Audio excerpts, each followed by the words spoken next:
Bueno, pues sí, esperemos que vayan llegando el resto, pero por lo menos vamos a continuar con la sesión de esta tarde, la mesa que, como sabéis, tiene por título Nuevos actores, nuevas modalidades de cooperación, dentro del marco ya de actores de la cooperación en el que estamos desde ayer, que hablamos del tema de cooperación española y la reforma, y hoy con otros actores, en el caso de la Unión Europea, que ya esta mañana nos comentaba, nos ha hecho la presentación Jorge de la Caballería, los actores latinoamericanos del sur, específicamente Cooperación Sur-Sur, que comentaba Cristina, que van a hablar también, y tenemos como ponente nueva esta tarde a Ana Terrón, que de antemano te damos las gracias, Ana, muchas gracias por acompañarnos, que nos acompaña por la vía online. Ya sabéis que estas son las ventajas también de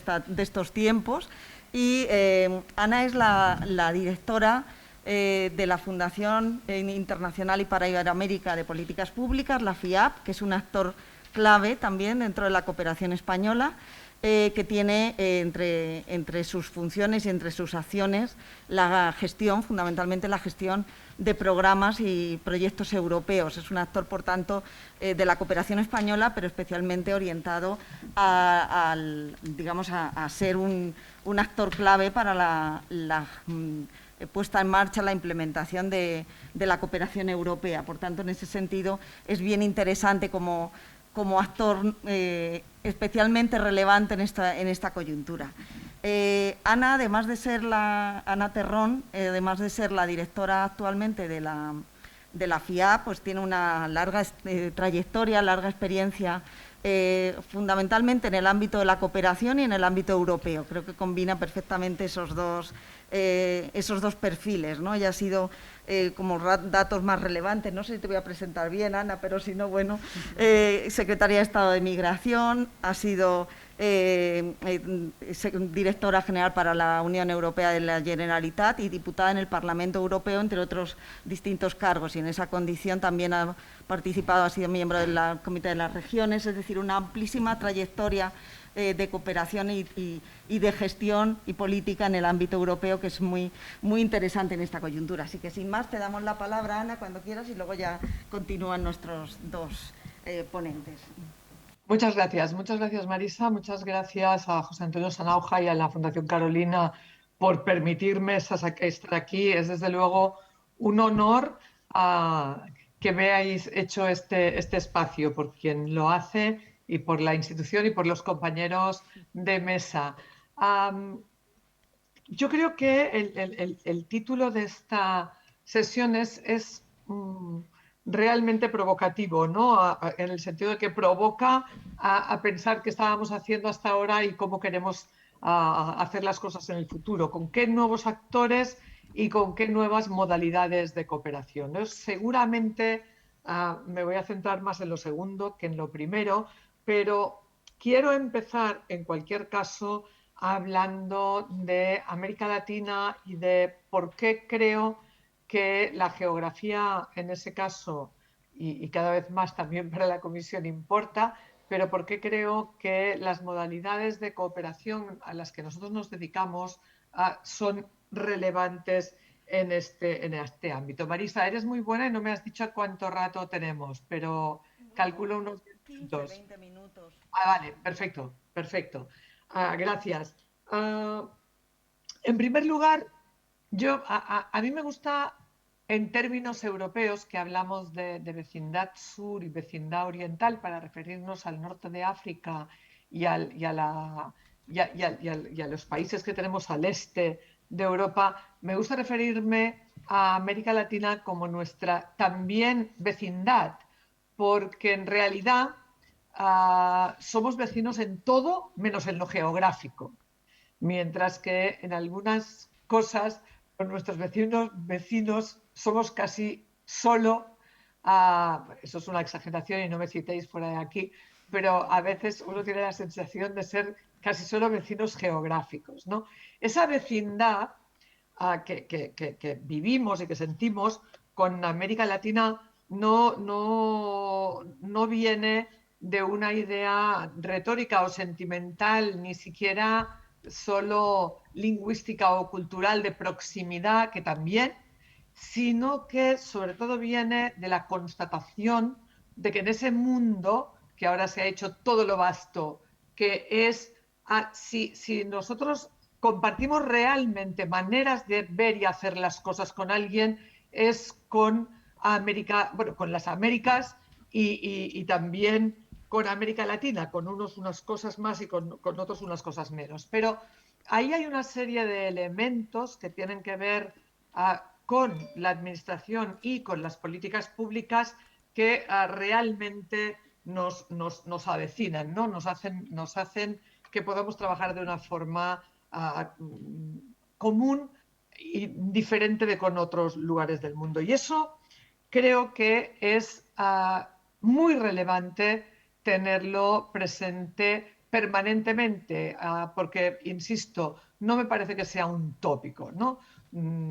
Cuando estamos trabajando en reformas administrativas, bueno, es muy importante saber de qué hablamos. Y es cierto que si nos pusiéramos a buscar las distancias, las encontraríamos también, ¿no? Entre sistemas jurídicos, entre sistemas constitucionales, pero, desde luego, aterrizando en valores, en visión sobre la democracia, en visión sobre la ciudadanía, con todos los problemas de aterrizaje de esas visiones que queramos, es un espacio del planeta en el que la modalidad de cooperación que nosotros hacemos y otras modalidades de cooperación tienen mucho sentido y todo el sentido del mundo, ¿no?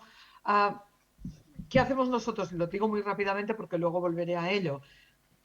FIAP se dedica, como decía Marisa, y tenemos un nombre tan largo e imposible que te dejaste administración, pero se dedica a la administración y las políticas públicas y se dedica a veces decimos a la asistencia técnica pública, pero a mí no me gusta llamarlo así. Nos dedicamos al trabajo entre pares que son trabajadores públicos y, de algún modo, lo que estamos haciendo es trabajar con esa P de partenariado y generar estructuras y relaciones políticas y administrativas que nos permiten trabajar conjuntamente. Creo que eso enlaza muy bien con la visión de la actual comisión de trabajar de una forma geografizada y de trabajar de una forma estratégica y geoestratégica, porque realmente no solo el diálogo político se alimenta por arriba, sino que el diálogo político se alimenta también sobre ese diálogo de políticas y sobre esa actuación de creación de estructura y redes que podemos hacer con esa modalidad de cooperación que apunta sobre todo a lo público, a la administración y a las políticas, sin que eso quiera decir que otros ámbitos y otros actores no son relevantes, que desde luego lo son, pero estos nos parecen centrales, ¿no?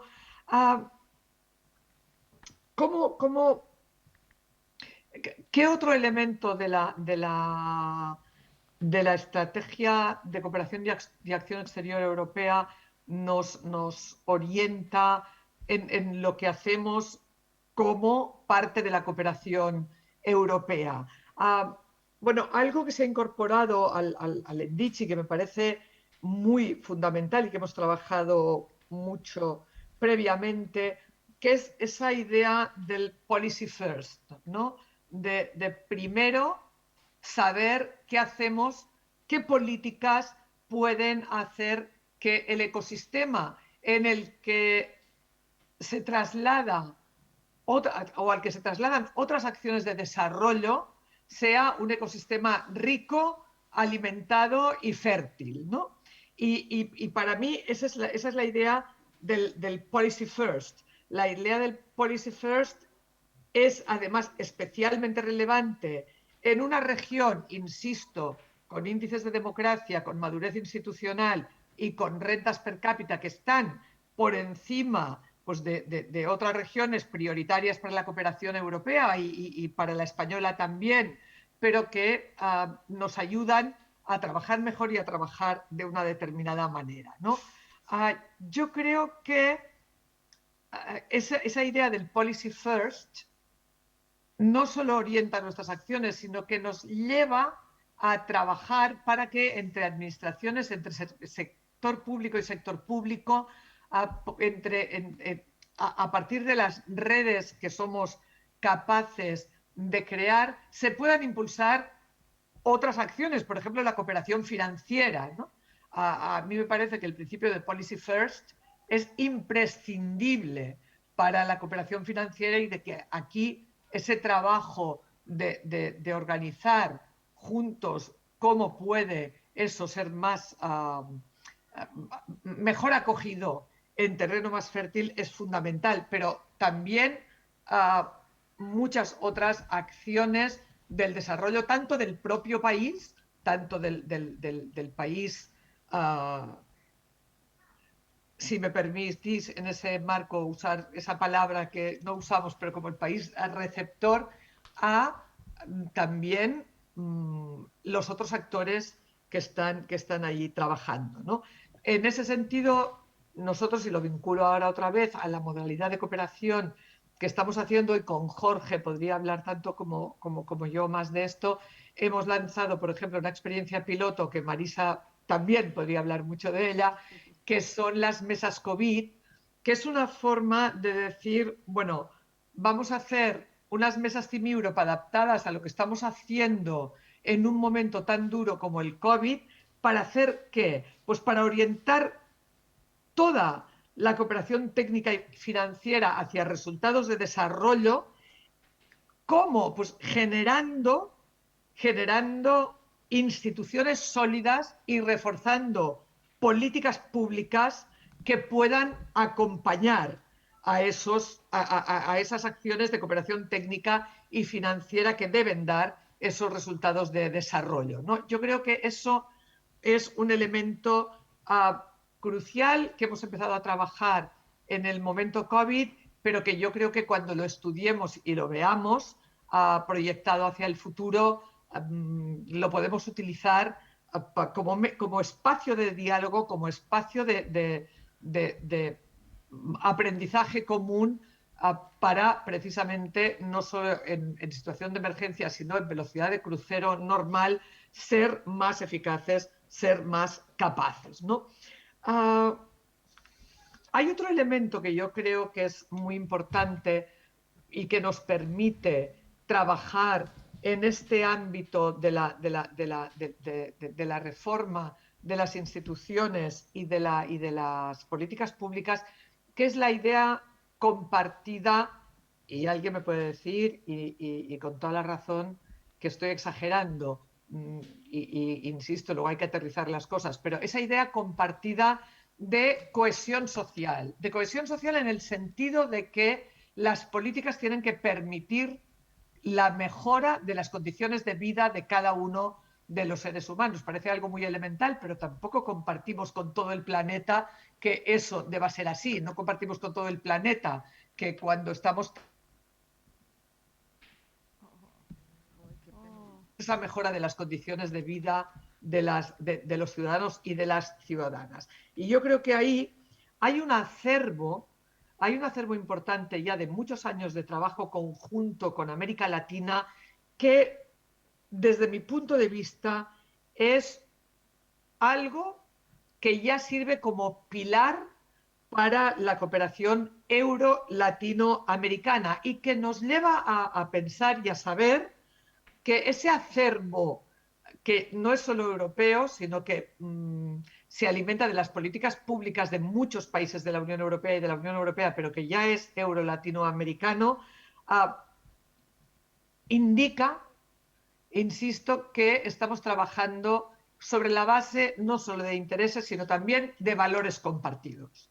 Y cuando trabajamos sobre valores compartidos es más fácil avanzar, es más fácil desarrollar algunas de las modalidades de cooperación relativamente nuevas y que yo creo que han venido para quedarse, ¿no? Con Jorge hemos trabajado, por ejemplo, en temas de migración. Parte de mi experiencia europea, Marisa, es haber sido secretaria de Estado española de migración, porque al final al final ser miembro de la Unión Europea quiere decir que cuando estás trabajando en tu país en algún marco como estos, estás trabajando a nivel europeo, ¿no? Y hemos estado trabajando mucho con Jorge en este terreno que es poliédrico. Bueno, yo os puedo decir que trabajar en materia de fronteras, en materia de seguridad, en materia de acceso a la justicia por parte de los migrantes, por ejemplo, es muy, o sea, la experiencia que hemos tenido es muy distinta en América Latina y tiene que ver con esa idea también que al final, desde nuestro punto de vista, pues de una forma muy estructurada y muy politizada, porque venimos de donde venimos, ha llevado a un espacio común de libre circulación que en América Latina lo era. Lo era, lo ha sido y en muchos sentidos lo sigue siendo, ¿no? Entonces, yo creo que esos valores están ahí y ese acervo común está ahí y nos permite, desde luego, trabajar bien, ¿no? La cooperación triangular creo que también es un elemento distintivo de esta cooperación que se quiere arrancar ahora desde la Unión Europea con América Latina y en la que ya hemos trabajado con muchos socios y partners. Y creo también que ese marco que yo dibujo de relaciones especiales en el sentido literal de la palabra, no político, lo facilita y lo permite, ¿no? Hemos trabajado exitosamente en el programa Eurosocial, en cooperación triangular, pero también en otros muchos países. Creo, por tanto, que la modalidad de cooperación que ejercemos, que es la movilización de expertos públicos para trabajar con otros expertos públicos, para aprender conjuntamente, para alimentar diálogos sobre políticas y acciones relacionadas con las políticas públicas y las reformas administrativas, son un instrumento de futuro y que va a poder acompañar, insisto, la cooperación financiera, otros ámbitos de la cooperación técnica, el refuerzo de acciones que permeen hacia la sociedad civil y un poco el espíritu de lo que el Endichi quiere proyectar, ¿no? Team Europe y Team Europe Initiatives. Yo creo que Team Europe es para empezar, un espíritu, ¿no? un approach. Es una manera de decir, bueno, nosotros hemos llegado a una cooperación o a una integración muy potente en la Unión Europea de nuestras políticas públicas, de nuestros marcos normativos, etcétera, con todas sus dificultades, pero bueno, es que nadie en la historia de la humanidad aún ha puesto elementos centrales de lo que es un Estado en manos de una autoridad supranacional, ¿no? Nosotros lo hemos hecho en temas realmente core del Estado. Bueno, pues ese Team Europe es cómo proyectamos toda esta integración a nuestra manera de cooperar. Y creo que ahí nos podemos enriquecer mucho en la comunidad iberoamericana, en el marco euro-latinoamericano, ayudando, apoyando, fomentando, porque el otro sería estúpido, sería una visión del interés muy corta, que el resto de la Unión Europea mejore esa relación y ese contacto entre lo público y lo público con América Latina. Pero bueno, además, Team Europe Initiative es una forma, o que es una forma de trabajar colaborativa que pretende asegurar un impacto y una concentración de recursos en prioridades compartidas, consideradas efectivamente geoestratégicas, y creo que los tres ámbitos de actuación que están previstos son muy relevantes. Paso un poco por encima porque ya habéis trabajado esta mañana, pero yo creo que ahí deberíamos intentar mantener y ahora estoy haciendo un ejercicio un poco inward, hacia dentro de la cooperación europea, deberíamos intentar mantener ese approach birregional, ¿no? No solo una cooperación bilateral entre la Unión Europea y cada uno de los estados, sino este approach regional, porque creo que nos ha dado muy buenos frutos para realmente apalancar y construir pilares de la cooperación euro-latinoamericana. Estamos incorporando al proceso bancos de desarrollo, estará el BID, estará la CAF, y yo creo que ese proceso participativo del equipo Europa va a fomentar también el interés de los Estados miembros y de los Estados de la región en ese trabajo conjunto. Existen aún retos. Yo no soy la persona mejor de esta mesa y no hay más insiders que yo para ver cómo esos retos se van a ver en el futuro, pero desde luego para mí estamos en buena posición, estamos en buena situación y esperemos que esa visión más geoestratégica se verifique en mejor y más nutrido diálogo entre administraciones, entre expertos públicos y, por lo tanto, mayor solidez del diálogo político y de la relación entre nuestras dos regiones. Gracias. Muchas gracias, Ana.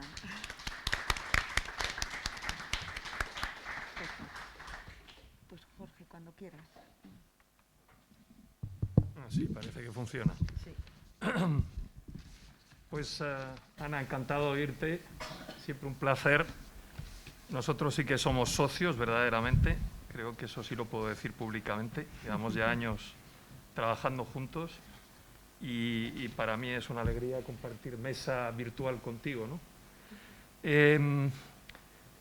Yo he hablado demasiado esta mañana, entonces voy a ser muy corto, no es por falta de apetito porque me encanta hablar, pero voy a ir a 2 o 3 pinceladas.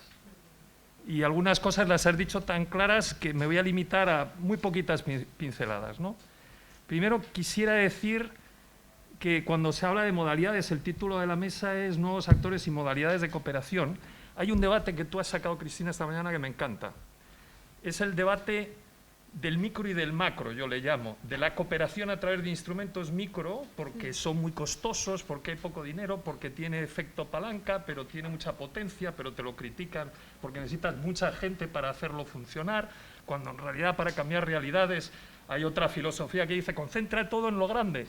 Esto del micro y del macro me recuerda a mí como el mundo cuántico y el orden general del cosmos, ¿no? Pero ¿desde cuándo la realidad cuántica es distinta de la del cosmos? Es la misma vista de 2 lados. Es el mismo mundo, de hecho cosmos significa orden y totalidad, es el mismo concepto, lo que pasa es que hay que elegir por la limitación de los recursos financieros qué tiene verdadera utilidad en lo micro y qué tiene verdadera utilidad en lo macro.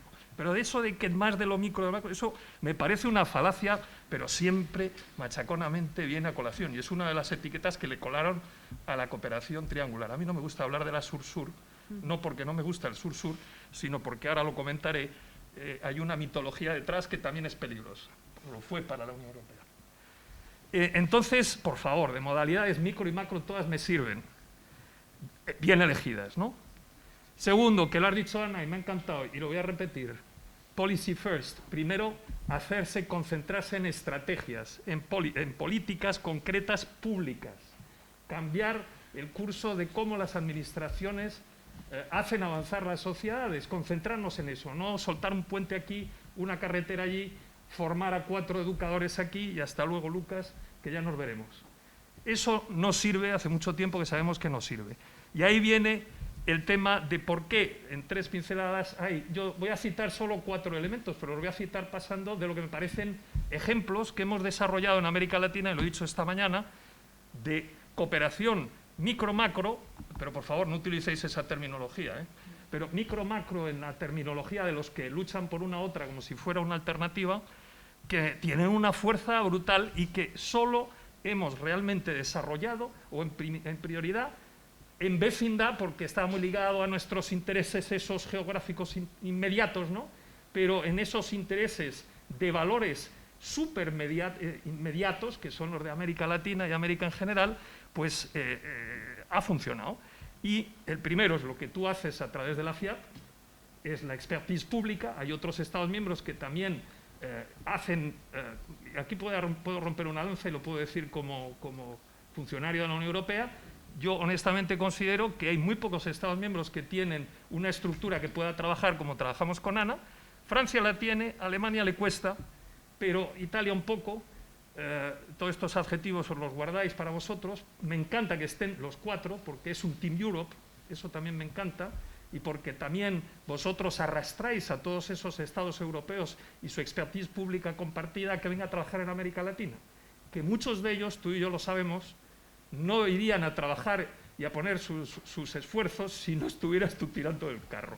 Pero bueno, eso es una flor que te ofrezco porque es la verdad. Entonces, lo que tú haces, que es know-how entre pares, muy parecido a lo que está diciendo Cristina. Aquí no estás dando lecciones, estás compartiendo, porque aunque vengas a desarrollar algo que le puede interesar a América Latina, tú vuelves con una red y con mucha información que te hace mejorar en tu trabajo. Es una cooperación en dos sentidos. No es esa visión paternalista que ya estamos aburridos los que hemos estado en esto un cierto tiempo de escuchar, ¿no? Es intercambio de experiencias, es utilizar las mejores legislaciones y prácticas públicas. No hay nada mejor que los errores que hemos hecho en Europa para que no repitan otros y viceversa, ver las cosas que no salen bien, pero al final es generar políticas públicas, ese punto que decías. Y eso lo hacemos muy bien contigo. También lo hacemos a través de la cooperación triangular. ¿Por qué me he metido un poco con la Sur-Sur? No porque no me guste, me encanta, pero la Sur-Sur en Bruselas durante muchísimos años estaba desgraciadamente orientada con lo que llamo yo el coge el dinero y corre. Es decir, estoy simplificando y soy injusto, pero en el fondo lo que quiero decir es que en esa batalla de definiciones, porque no hay ninguna y tienes toda la razón y de ahí viene la confusión, en cooperación Sur-Sur muchas veces se decía que Europa tenía que estar ahí para poner el dinero. Perdón usted, no. Europa no es un donante, en todo caso no es solo un donante, es un socio. Y tiene que compartir algo más que el dinero del contribuyente, porque para empezar, si usted es gobierno brasileño, si usted no pone dinero en esa cooperación, ¿quién le va a querer? ¿Dónde está esa apropiación? Empiece usted por poner un real o 2 reales brasileños y entonces a lo mejor convenceré a mi contribuyente para que comparta con usted. Durante bastantes años, te voy a citar un ejemplo, íbamos a África lusófona, los famosos PALOP, con los brasileños. ¿Qué veías? Desaparecía la bandera europea con las estrellas, que ni siquiera un poco de visibilidad, que eso ya molestaba, y el valor añadido europeo de traer valores, de traer incluso experiencias, no existía. Entonces, ¿para qué sirves tú? ¿Para poner dinero? Perdone, no. Eso con mis padres cuando era joven, pero... Entonces, ese concepto hizo mucho daño. Y por eso a nosotros nos gusta hablar de cooperación triangular, porque el triángulo es, como tú lo has definido, también estoy de acuerdo, una multiplicidad de actores que tienen que darle al otro y a todos algo de interés, pero sobre todo en lo que se refiere a nosotros, y ahí está el programa Adelante 2, tiene un componente europeo fundamental que no es solo poner el dinero. Pongamos todos dinero, a lo mejor me toca poner más, pero cada uno tiene que poner algo que aporta al otro, que yo creo que es prácticamente tu definición. Pero eso es lo que ha hecho que pasemos de un Adelante 1, que fue la primera cooperación que hicimos, hacia el Adelante 2, que es una cooperación que hemos complicado un poco más porque hemos metido, pues hacemos ya también apoyo analítico, hacemos apoyo institucional, tenemos con la Agencia Mexicana de Cooperación, con la Agencia Uruguaya de Cooperación, con la brasilera, a pesar de que tenemos algún problema un poco por allá arriba, pero con la Agencia Brasilera de Cooperación hacemos cosas maravillosas y también hacemos todas estas cosas. Eso es lo que quería decir en cuanto a la triangular. Y luego, por supuesto, toda una cantidad de... Aquí tengo, por ejemplo, me apunté 25 propuestas, tenemos 99 instituciones solo para hablar de lo que tenemos entre manos en este momento con Adelante 2, porque es muy rica en experiencias, porque prácticamente puedes hacer de todo. La dificultad es coger lo mejor que tiene un verdadero efecto de apalancamiento y que tiene un impacto importante, ¿no? Es súper gratificante trabajar en eso. Entonces me paso de lo pretendidamente micro y que parece que para algunos tiene poca importancia, cuando es importantísimo porque genera, pues yo diría, el efecto más fundamental para cambiar esas políticas, hacia lo macro. Lo macro lo he hablado muy rápidamente esta mañana. Pues claro, tienes el EFSD+, es decir, el blending, trabajar con el sector privado, el sistema de las instituciones financieras internacionales. Cuando trabajas con el BID, cuando trabajas con el BEI, trabajas con miles de millones y dices, bueno, si me estoy gastando aquí 400.000 euros, pues dedíquese usted a los miles de millones y cámbiame esa realidad que va a necesitar seguro más de 1 millón. Pues da la casualidad que esa parte cuántica de la ecuación tiene un impacto brutal si lo sabes elegir correctamente. Y eso es lo que quiero señalar aquí. Y además, si te fijas bien, incluso la parte macro la parte de lo que hacemos a través de aliándonos con el sector privado, con unas reglas muy concretas, con las instituciones financieras de desarrollo, tiene cifras enormes, pero tiene elementos de acompañamiento fundamentales que al final, Ana, son también policy, porque uno de los elementos de SFSD+, este acrónimo roso, es el entorno de negocios e inversiones, las políticas públicas, y eso también forma parte del mecanismo, es decir, que no hacemos de manera, yo diría, descabezada, financiamos proyectos muy variados a través del mundo con garantías o con un blending con una institución financiera. Lo hacemos para apoyar una policy, que es, en el fondo, es un instrumento con otras características, con otra dimensión de escala financiera, pero que va a lo mismo, que es a generar esas políticas sustentables basadas en buenas prácticas. Ojalá les sirva adaptado algunas de las que hemos desarrollado en Europa, y al final tener un impacto, porque si no tienes impacto, ¿para qué sirve la cooperación, ¿no? Al final.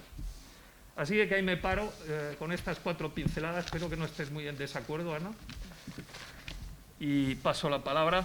Adelante, Cristina. Muchas gracias. Tengo que poner esto.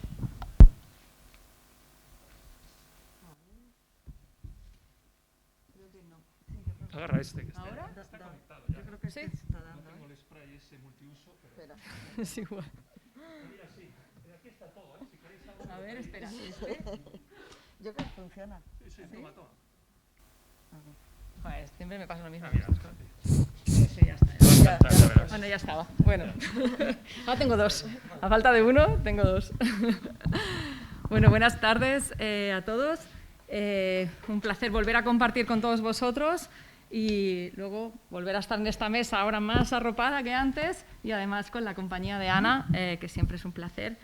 Antes que nada, voy a aclarar, Ana no lo sabe porque no estaba aquí esta mañana, no suelo dar clases con una mochila a la espalda. O sea, no me he dado cuenta. Me he dejado la mochila a la espalda toda la clase y no me he dado cuenta hasta el final, que una de vuestras compañeras me ha dicho: ¿por qué te dejas la mochila en la espalda? ¿Cómo que llevo la mochila? Reconoce que no te fiabas de tus No, compañeros. no. Estaba tan concentrada en lo que quería contar y lo que quería compartir, y además eso, la práctica de las clases, la pérdida de práctica de las clases presenciales, ¿no? Que estás tan acostumbrado ya a que no. Pero vamos, ha sido... Todavía no doy crédito.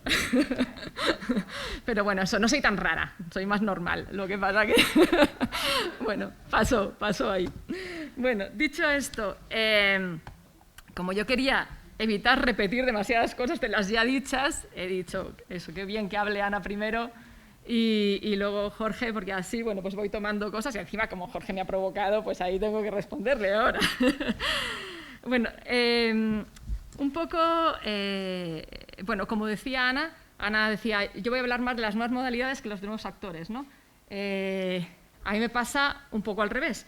¿Por qué? Porque ya estaba situada en una modalidad, ¿no? O sea, ya estaba hablando de sur-sur y de triangular, ¿no? Entonces, por tanto, para profundizar un poco más en el tema, voy a ponerme en los actores que participan de la cooperación sur y triangular. Muchas cosas de las que ha dicho Ana son un referente, es decir, me sirven de referencia para lo que quiero plantear, porque muchas de las cosas que hace FIAP son cooperación sur-sur y triangular, ¿no? De hecho, muchas de las acciones que se hacen en el marco de FIAP reúnen totalmente las características que nos permiten definirlo, sistematizarlo como cooperación sur-sur y triangular, ¿no? En ese sentido, por tanto, como ya os he dicho, nosotros estamos, precisamente porque hemos ido generando ese marco conceptual de lo que entendemos que es cooperación sur-sur y triangular en Iberoamérica, y hemos entendido que eso de momento queda ceñido a la cooperación intergubernamental, pues de nuevo, coincidiendo con FIAP, estamos hablando de una cooperación protagonizada por servidores públicos, ¿no? Por trabajadores públicos, ¿no? De hecho, si algo se está moviendo en los últimos tiempos, es más una discusión multinivel, entre comillas, que multiactor, ¿no?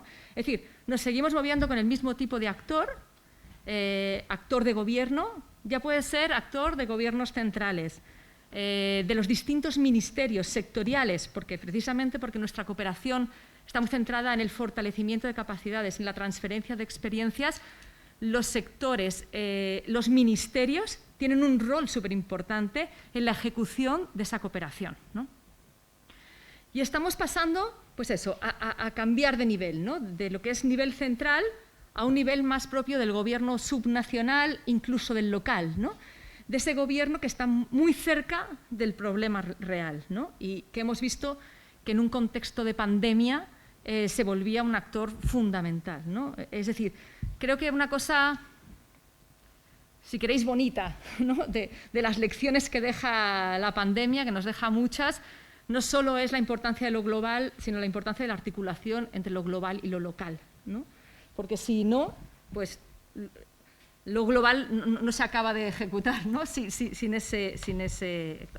Entonces, y una cosa que me ha parecido muy interesante, porque creo que va por ahí, porque he tenido la suerte de poder vivirlo, es que en esa cooperación entre esos actores, ¿no? Diferentes actores que participan desde su rol, desde su función, en los distintos gobiernos locales, nacionales, lo que sea, es cómo emerge la creación de esas estructuras, ¿no? De esas redes de personas que hacen que el efecto se multiplique.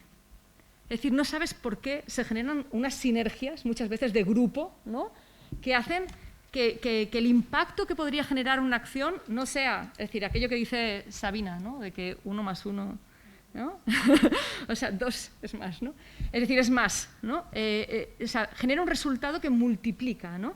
Entonces, porque se generan complicidades, porque se genera confianza, porque se comparten formas de trabajar, formas de entender, visiones, ¿no? De lo que también hablaba Ana. Entonces, creo que realmente una de las fortalezas, ¿no? Que está emergiendo en toda esa cooperación sur-sur y triangular es eso, ¿no? Cómo al final el colectivo se crece, ¿no? A través de la generación de esas redes, ¿no? Unas redes ahora un poco paralizadas, ¿no? por la virtualidad, ¿no? Porque antes lo hablábamos también en la mesa. No es lo mismo a veces lo que ofrece la presencialidad, ¿no? Y el intercambio en persona que lo que ofrece la virtualidad, ¿no? Tiene otras ventajas, pero también tiene otros inconvenientes. Pero bueno, ¿no? Esos serían nuestros actores. Pero también quería decir, también en relación con una cosa que os he comentado, que emergen también otros actores creados en torno a estos trabajadores públicos que van creando un nuevo actor de carácter más regional, ¿no? más global, y que atiende a un problema que es colectivo, ¿no? Es decir, si tú miras, por ejemplo, ¿os acordáis que os contaba, por ejemplo, que las capacidades a las que atendía la cooperación bilateral eran distintas a las que atendía la cooperación triangular, ¿no? Es decir, cuando vas sumando actores, pasa a un problema más global, ¿no? Y ahí emergía el medio ambiente. Pues lo mismo con la cooperación sur-sur de carácter regional, ¿no? De repente emergen actores en torno a la cuenca amazónica, ¿no? O emergen actores en torno a la lucha contra el Zika o una pandemia concreta, ¿no? O en torno a la erradicación del trabajo infantil, o en torno a... Es decir, hay temáticas, problemáticas compartidas que aglutinan esfuerzos, ¿no? Y que de repente se convierten en un imán, ¿no? De esfuerzos de distintos actores de distinta naturaleza que suman ahí para hacer frente a un problema compartido, ¿no? Entonces, eso me parece que está interesante, ¿no? Y, bueno, seguramente las mesas COVID son parte del ejemplo de eso, ¿no? Es decir, cómo ahora que entendemos que la salud es un problema global, ¿no? Porque parece que no lo acabamos de entender, pues bueno, pues entonces eso, sumamos esfuerzos y generamos actores nuevos y dinámicas nuevas para hacer eso, ¿no? Respecto a la polémica triangular sur-sur, lo sé porque la he sufrido. O sea, desde la Unión Europea tenemos un proyecto compartido, Unión Europea-CEGIP, y uno de los trabajos siempre ha sido discutir eso, qué rol le dábamos a la sur-sur y qué rol le dábamos a la triangular, ¿no? Hay una cosa que es que nosotros creemos que, bueno, y lo he contado esta mañana, que la cooperación, y tiene que ver también con lo micro y macro, ¿no? Que la cooperación triangular tiene una serie de ventajas, una serie de potencialidades que la hacen especialmente interesante, importante para poder enfrentar algunos problemas. Eso, el hecho de que tú puedas coordinar a muchos más actores, ¿no? Y articular a muchos más actores frente a un problema compartido, distribuyendo claramente los roles, ¿no? Y viendo cómo entre todos sumamos, ¿no? a las capacidades de cada uno para atender a un problema global. Pero es verdad que, por ejemplo, cuando nosotros sistematizamos los proyectos de cooperación triangular de los que participan los países iberoamericanos, el número, o sea, nosotros medimos por número de proyectos, por número de acciones, iniciativas, el número sigue manteniéndose, es decir, no crece sustancialmente y sigue manteniéndose muy por debajo de la cooperación sur-sur bilateral, ¿no? O sea, el número de proyectos de cooperación sur-sur multiplica por 7, por 8 al número de proyectos de cooperación triangular, ¿no? Es decir, sigue habiendo una dinámica en la que hay una apuesta país, ¿no? por esa cooperación sur-sur. Pero quiero decir también que, por ejemplo, ¿os acordáis también que os he dicho, no sé si os acordáis porque os he dicho muchas cosas, pero, por ejemplo, que cuando mirábamos el número de países o número de actores distintos que participaban de la triangular en el año 2010, en el año 2019, prácticamente se duplicaba. Pasábamos de 33 actores en 2010 a 63 actores en 2019. Y eso, en parte, se explica por Europa. Es decir, lo que cambia sustancialmente en el crecimiento de ese número de actores es la implicación creciente de Europa en esa cooperación triangular. O sea, no solo de la UE como actor, sino de los países miembros de la UE, ¿no? Y en eso quiero también aprovechar para decir una cosa. Creo que hay un tema ahí de que efectivamente la cooperación triangular te permite presencia con mucho menos recursos financieros y por tanto te permite conciliar con el resto de compromisos que tengas y estar ahí, pero también creo que hay un cambio de tendencia, de percepción, de visión respecto a la cooperación triangular, no solo en Europa, sino sobre todo en América Latina, ¿no? Es decir, no hay, es decir, en la definición que nosotros armamos sobre cooperación triangular, que como os digo, nuestro trabajo es técnico-político. Es decir, nosotros discutimos técnicamente cómo definir esto, cómo medir esto, pero lo definimos políticamente. Entonces, en esa definición que está, o sea, que hay una visión política detrás, lo que nos dicen nuestros países, los gobiernos de nuestros países de América Latina, es decir, todos tenemos que aportar a esto. Y no es un tema solo de recursos financieros. O sea, el que ejerce el rol del llamado segundo oferente para nosotros, que es el que apoya la cooperación sur-sur, porque nosotros sí creemos que la cooperación triangular nace básicamente, aunque no siempre, de una experiencia de cooperación sur-sur apoyada luego por un tercer actor.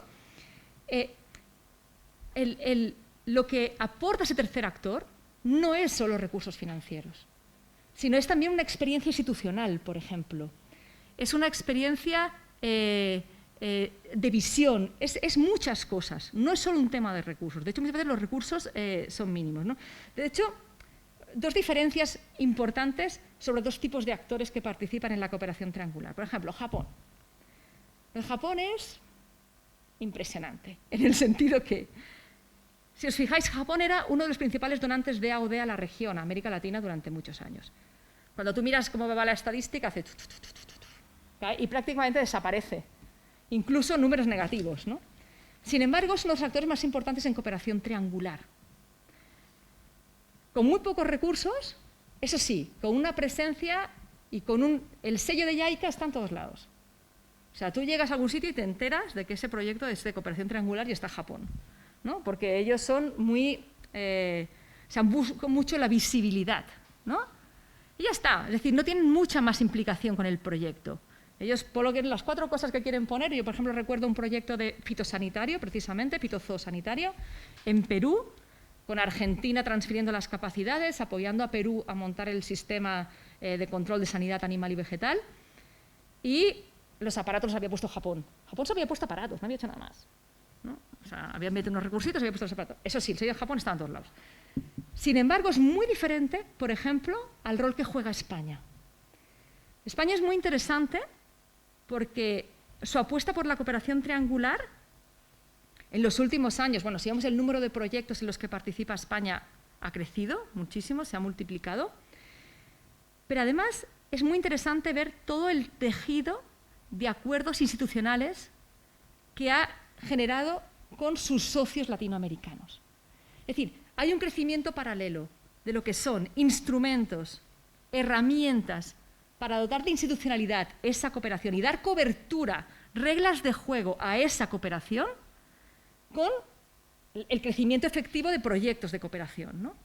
Y eso a mí me parece súper importante, porque significa que no estamos improvisando y significa que además que el rol que juega ese país que actúa como segundo oferente, ¿no?, apoyando la cooperación triangular, no es cualquier rol, no está improvisado, o sea, está dentro de un marco de reglas del juego que intenta además buscar una horizontalidad, buscar el respeto al otro, buscar una asociación de verdad horizontal dentro de la triangular, ¿no? De hecho, parte de la discusión que tenemos, habéis fijado que cuando yo he dibujado el triángulo no lo he dibujado así, ¿no?, en vertical, sino así. Toda una discusión. Bueno, y con Brasil no sabéis. O sea, que no se llama triangular, que se llama trilateral, porque son los lados, porque son no sé qué, todo bien, ¿no? Pero es decir, sí hay un mensaje político detrás, ¿no?, de que no hay una verticalidad, sino que lo que hay es un actuar, ¿no? Entonces, realmente, por tanto, es como muy interesante ver cómo se ha ido tejiendo toda esa estructura institucional, ¿no? Aún así, por supuesto, bueno, y de hecho el propio programa Adelante es eso, ¿no? O sea, el propio programa Adelante de la Unión Europea tiene mucho de eso también, ¿no?, de cómo acompañar una cooperación, que de hecho la transferencia de capacidades es sur-sur, ¿no?, pero cómo se hace desde el norte, pero con una institucionalidad que acompaña. Es decir, no es un tema de solo dejo la plata y me voy, sino de acompañamiento a todo ese proceso y de aprendizaje compartido sobre ese proceso, ¿no? ¿Me permites? Sí. Y de aportar como valor añadido experiencia de buenas prácticas europeas, Sí. y toda una serie de elementos que a mi manera de ver hacen de ello un 3.0, de una versión que a mí me parece que más te oigo y más me convences que me gusta la triangular. Vamos a ver. Bueno, de todos modos, en cualquier caso, tenemos retos pendientes, en el sentido que, como en todo, hay un conflicto entre el debe ser y el es, Claro. ¿no? Es decir, Exacto. entre lo que, de hecho, yo lo veo en la propia sur-sur, ¿no? Es decir, yo cuando me pongo en la sur-sur me pongo muy en la trinchera sur-sur, ¿no? Muy institucional y muy a defender la sur-sur, ¿no? Desde los principios, porque eso, defendemos unos principios, no sé qué, pero es igual, por ejemplo, entendemos que lo que debe ser es una cooperación horizontal. Ahora, el es, bueno, pues a veces no es tan cercano al debe ser, ¿no? O sea, a veces sí, pero a veces hay brechas en eso, ¿no? Y a veces nos sorprendería quién genera esas brechas, ¿no? Pero quiero decir que, como en todo, hay mucho por mejorar, hay mucho por aprender, ¿no? Pero creo que se está articulando, al menos en el camino correcto, ¿no? Que todos aprendemos de esto, ¿no? No solo desde el sur-sur, sino también desde el triangular, ¿no? Todos aprendemos a cómo avanzar hacia un modelo, hacia una manera de articularnos que sea realmente de reciprocidad, ¿no? Y de beneficio mutuo, ¿no? Y de win-win-win, ¿no? Ahora, de tres lados, ¿no? Y bueno, dicho esto, creo que más o menos... Quizás los brasileños probablemente... Sí, igual los brasileños tienen razón, ahí van, porque yo les he no discutido, quieren que haya pero... un triángulo con una punta Sí, arriba. sí. Eso por ahí van los tiros. Sí, va por ahí, sí, va por ahí. No siempre se equivocan los brasileños. No, va por ahí. Yo, si me permitís, antes de dar la palabra, también voy a hacer como ha hecho otros días José Antonio, ¿no? Meter un poquito de baza antes, porque me parece un tema muy interesante y además creo que a lo mejor el reto es que tenemos que romper algún esquema, ¿no? Como decía ahora Jorge, el 3.0. Creo que tenemos un poco de rigidez en la geometría y creo que el modelo alianzas, el modelo partenariados, el modelo asociaciones, lo dice, requiere mucha más flexibilidad probablemente. Y entonces a lo mejor lo que tenemos que hacer es poner otra mirada en las modalidades, que en definitiva las modalidades, creo que estamos todos de acuerdo, no es una cuestión instrumental, es la esencia. Es decir, es la esencia de la nueva forma de que queremos hacer cooperación, o la forma en que entendemos que hay que hacer cooperación, basada en en el caso de América Latina es evidente, para promover políticas para promover reformas basadas fundamentalmente en el diálogo, partiendo de un primer elemento que es esto de lo micro-macro, de las políticas, la política. Es decir, ahí probablemente tenemos que desmenuzar mucho qué se está transfiriendo, en qué ámbito. Yo ahora un trabajo reciente que hice sobre el Eurosocial 2 y cómo había transferido de distinta forma a través de modalidades sur-sur y modalidades norte-sur, pues se ve claramente, por ejemplo, que el tema de si desagregas lo de transferir políticas, siguiendo las teorías de políticas públicas, entre el paradigma de la política, el instrumento de la política o el elemento más de calibre de la política, pues te das cuenta que resulta que la europea había transferido, la norte-sur había transferido sobre todo cambio de paradigma, mientras que la sur-sur había transferido sobre todo temas más instrumentales, más de calibre. Es decir, que por tanto, si lo metemos todo en un mismo paquete, pues no nos da suficientes pistas de qué tipo de transferencia estamos haciendo. Y el otro elemento es, por ejemplo, el tema de lo que realmente está detrás de estas formas en el que la FIAP tiene tanta experiencia, en el que también nos aporta tanto la cooperación sur-sur o la cooperación triangular, es, por una parte, el elemento de lo público, eso no lo discutimos, y el elemento del diálogo basado en la experiencia pública. Por otra parte, en un elemento importante que es el de la reducción de asimetrías en el aprendizaje, y ahí hay que mirar con tener una mirada crítica a la cooperación sur-sur. Lo estabais hablando a propósito del caso de Brasil. Brasil actúa como de una manera vertical dentro del horizontal, es evidente. Bueno, lo digo yo porque yo lo puedo decir, tú no, pero evidentemente Brasil tiene una visión claramente vertical dentro de ese esquema del horizontal. Y tiene que ver también, por tanto, con mecanismos que van desde, pues eso, también de nuevo teoría de políticas públicas, desde la emulación o la coerción hasta modelos mucho más horizontales realmente de aprendizaje compartido, donde realmente da un poco igual. La experiencia del modelo de las mesas COVID que comentaba Ana, no la podríamos encajar en estas categorías, porque son geometrías que ya no son ni triangulares, es decir, serían hexagonales o yo qué sé con qué geometría lo podríamos encajar ahí. Y sin duda es muy interesante porque en ese contexto igual pasa con los modelos regionales, la cooperación regional, se nos transforman en modelos muy abiertos, muy flexibles de aprendizaje mutuo, donde la categoría no nos dice nada, no nos encaja, no nos sirve, ¿no? Y nos comprime más que nos ayuda. Entonces yo creo que a lo mejor con la experiencia precisamente de estas experiencias tan útiles que tenemos, a lo mejor hay que ir a plantear, realmente esto es la esencia de la nueva cooperación, vamos a planteárnoslo como eso, mecanismo 3.0, me ha gustado eso, de modalidad 3.0, es decir, que ya no nos apriete tanto otros modelos o categorías que estaban pensadas para otra época.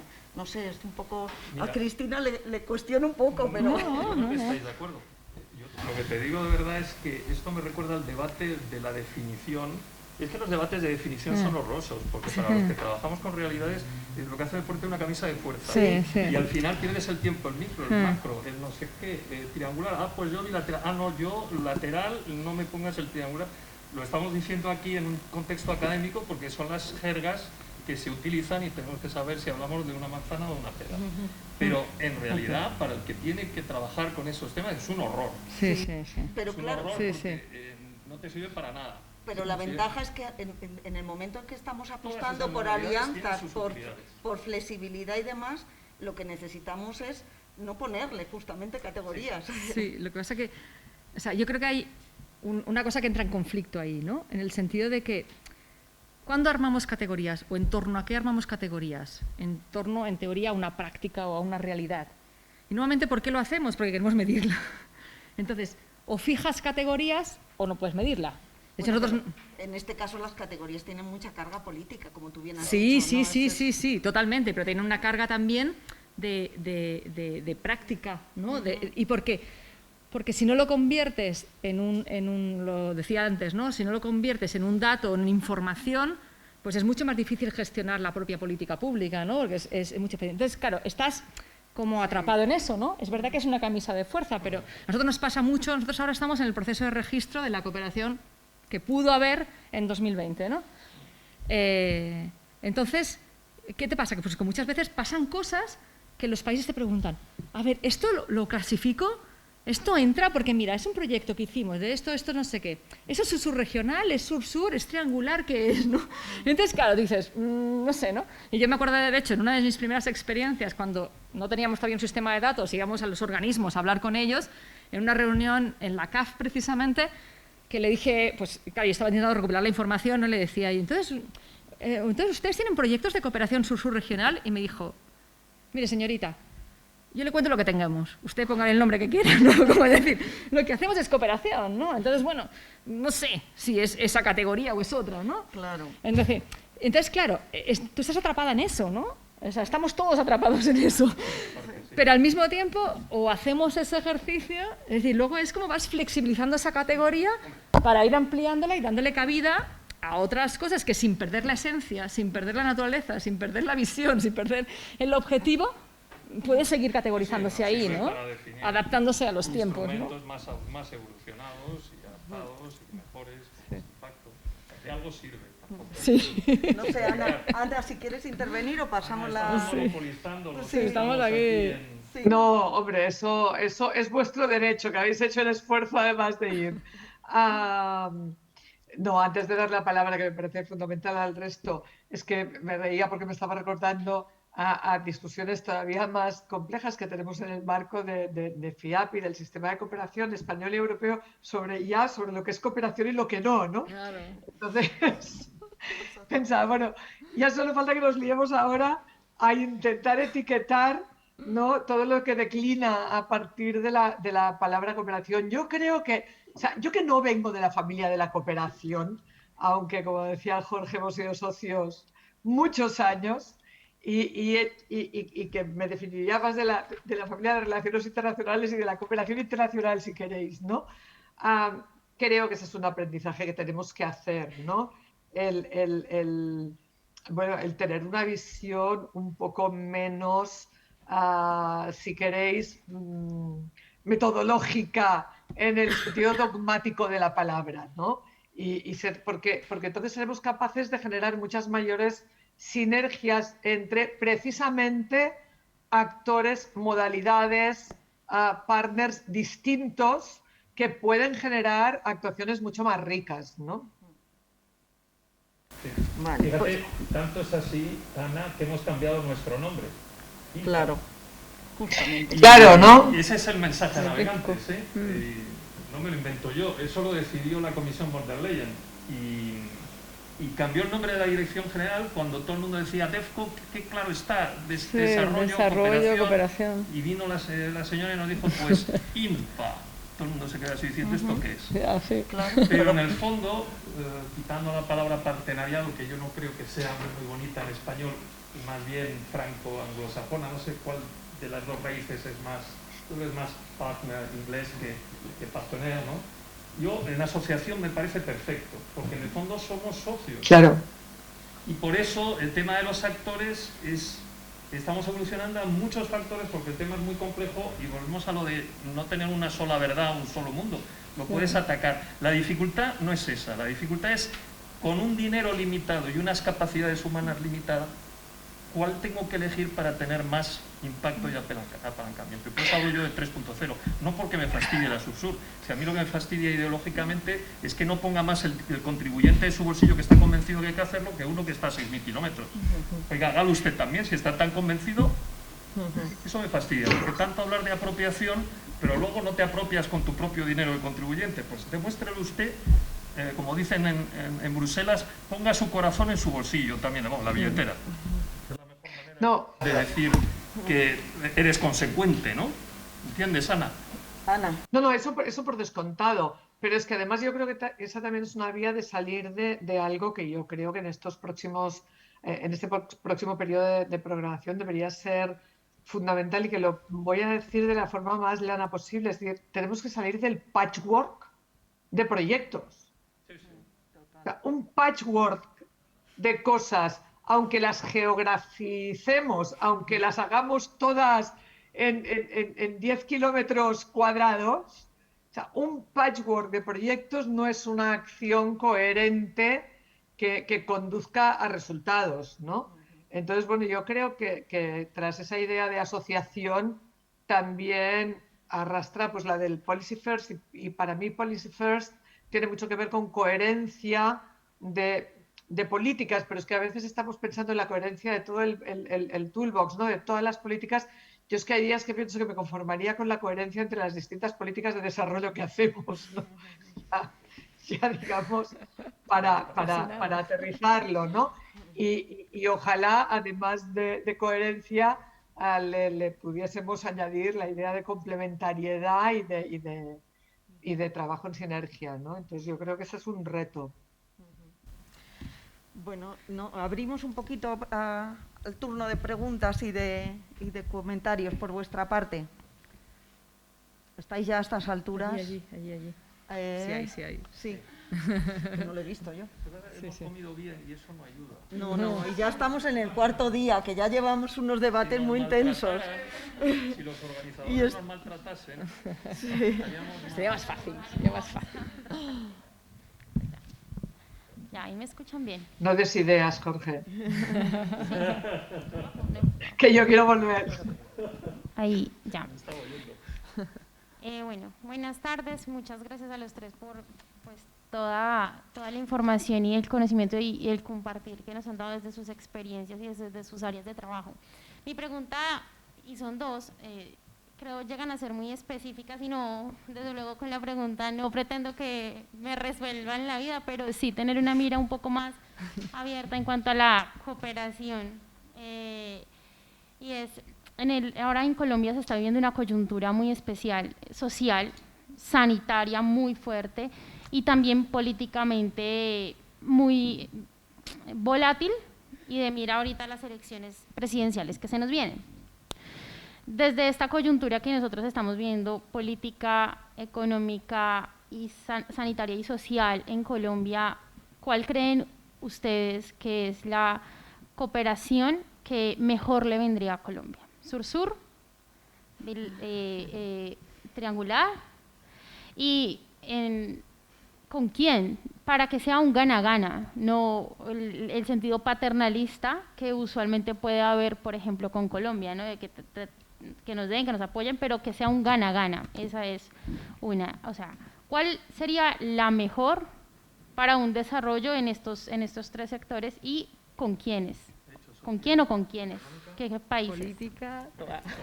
Sí, les digo, no pretendo que me resuelvan ahora la vida, pero sí tener como...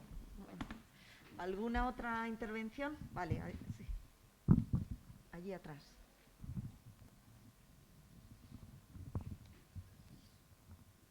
Bien, ¿se me escucha ahí, no? Sí. Sí. Bien. Bueno, buenas tardes, gracias a los cuatro. Quería en realidad consultar por lo siguiente. Porque en COVID nos vemos, el mundo entero es como que estuvo muy pendiente de lo que es el COVID y claro, ahora que estamos volviendo a la reactivación económica, vamos a hablar un poco de la normalidad, pero ¿qué es lo que puede llegar a quedar de todos estos acuerdos? O sea, la voluntad política, ¿dónde va a estar más la prioridad, digamos, en sí? Y lo otro es, no me acuerdo si era con Cristina, no me acuerdo si una de las gráficas que había mostrado en materia de ciencia, si estaba plasmado en el gráfico en sí.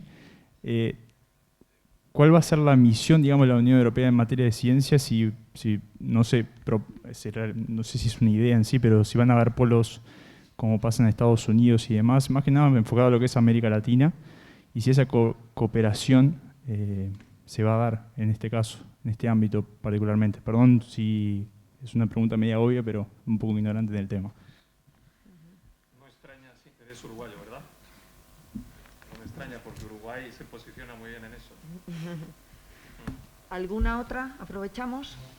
Una por aquí adelante.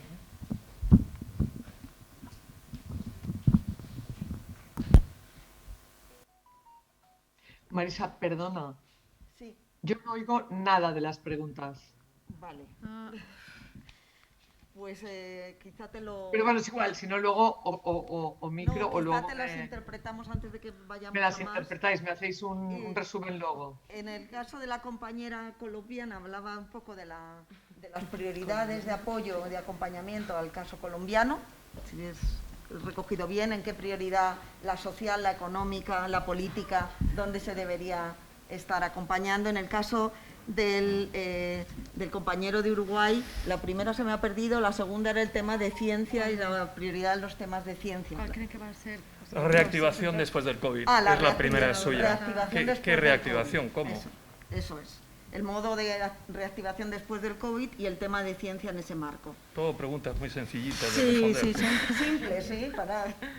Hola, ¿ahí se me escucha? Sí. Sí. Vale, bueno, mi pregunta está enfocada a qué estrategias o proyectos se han establecido allá dentro de la cooperación sur-sur o triangular para fortalecer los acuerdos de integración regional que ya existen en Latinoamérica y el Caribe, para que, digamos, trasciendan, digamos, el enfoque económico y comercial y se vuelvan de verdad, digamos, una integración como tal, social y de gobernanza.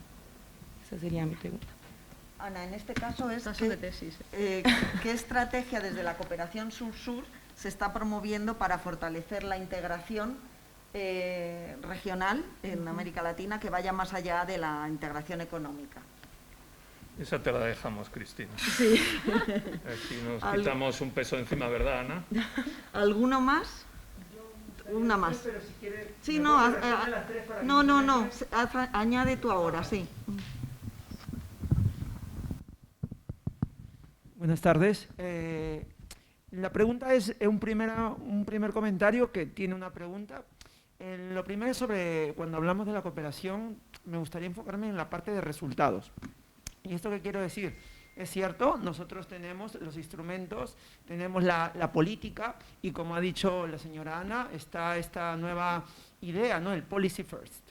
Pero esto quiere decir que muchas veces lo que pasa, voy a generalizar, en muchos gobiernos latinoamericanos es que tenemos la política, tenemos el diseño, está bien diseñada, pero fallamos en la implementación. Entonces, ¿qué pasa? Que se pierde. Cuando queremos hacer ya esto, no llega al ciudadano o la política llega mal. Entonces, esto pierde muchísimo valor.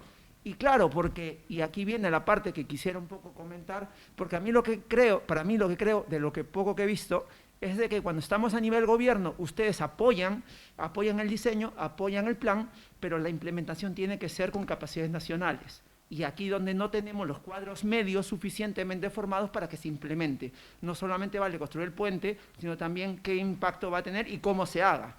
Entonces, en este sentido, ¿qué está haciendo FIAP? ¿Qué está haciendo la Unión Europea? ¿Qué está haciendo SEGIP? La segunda pregunta es un poco más hablando ya de política, vamos a llamar exterior, la relación América Latina-Unión Europea. Quizás el señor Jorge sabrá, yo tuve la oportunidad en 2017 de estar en el COLAC, yo trabajé en el Consejo, en la Dirección de Relaciones Exteriores, y cuando hablábamos con América Latina, justamente en ese momento se estaba debatiendo la cumbre, ¿no? Los preparativos para la cumbre, que luego se postergó en septiembre. Muy bien. Me acuerdo que vino el ministro de Exteriores de El Salvador al COLAC para hablar sobre la cumbre, sobre los desafíos que teníamos en común. Y la verdad que la impresión, y esto va a venir un poco a colación de lo que usted ha hablado, sobre hablar el mismo lenguaje, esta verticalidad, la impresión que dejó fue que venía a pedir dinero, venía a pedir colaboración, venía a pedir contribución. Entonces, el enfoque ya a puerta cerrada era, es difícil hablar de verticalidad cuando ya vienen con una idea prefijada. Al poco después vino la delegación boliviana, en 2017, creo en mayo, y también se citó el IES o el CAE con la delegación boliviana, y claro, para hablar de los temas globales, los intereses que tenemos en común, y ellos venían simplemente con una agenda clara, cooperación, ¿cuánto dinero nos vais a dar? Y entonces, a mí me preocupa, yo sé, y esto es difícil poder hablar de verticalidad cuando tenemos distintos niveles de lenguaje. No todos los países, entonces por esto me gustaría saber cómo podemos vencer eso, porque eso ya no está en las manos de la Unión Europea, ¿no? Y eso se lo digo porque, claro, no es lo mismo hablar con Brasil, que quiere tener un protagonismo, ¿no? Quiere tener este protagonismo de ser el líder de América Latina, no es lo mismo hablar con Chile, no es lo mismo hablar con Perú, que hablar con Bolivia, hablar con Nicaragua. Entonces, ¿cómo podemos vencer esto? Que ya le digo que sé que es difícil, pero un poco por comentar la situación, ¿no? Entonces, muchas gracias y perdón la extensión. Vaya. Ana, no sé si has oído. Sí, vale, perfecto. Bueno, pues si os parece, entonces hacemos... Sí. Empezamos... ¿Quieres que le intente dar una vuelta a la última? Venga. Vaya pregunta, ¿eh? Te has Eso quedado quítamela descansado. tú. Esa quítamela tú. Sí, sí. No, te lo agradezco. Te lo agradezco. No, es que me ha gustado muchísimo, por eso casi empiezo, no porque sea más importante que las otras, pero creo que es muy buena. Integración regional. Todo lo que le falta a América Latina ya ha perdido estos últimos años. No olvides que estás hablando con alguien que modestamente forma parte, tiene un ADN de integración, soberanamente decidido, pero tiene un ADN. Está demostrado que eso mismo lo haríamos también nosotros, y algunos lo hacen cuando van a Bruselas, permíteme que te lo diga, y es un reflejo, yo diría, natural. Con algunos gobiernos con más conciencia social o con visión más clara de la jugada, quizá no, pero te garantizo que no es un tema de nacionalidad. Me da igual que fuera salvadoreño como si fuera otro. Uno después de otro, todos terminan, perdón, lo voy a silenciar, de alguna manera alguno lo hubiera hecho, pero es que te digo, para quitarle pudor a la cosa, que a veces convendría haber un Consejo Europeo desde dentro, entre europeos. Entonces, ¿qué te estoy diciendo con eso? Integración.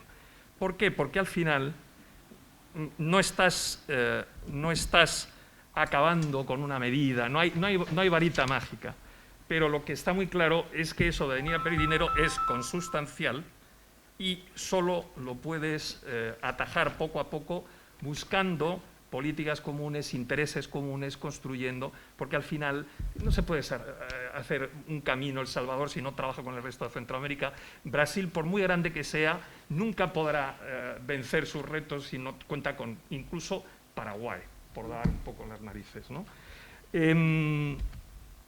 Eso es lo primero que te diría, y podría hablar mucho.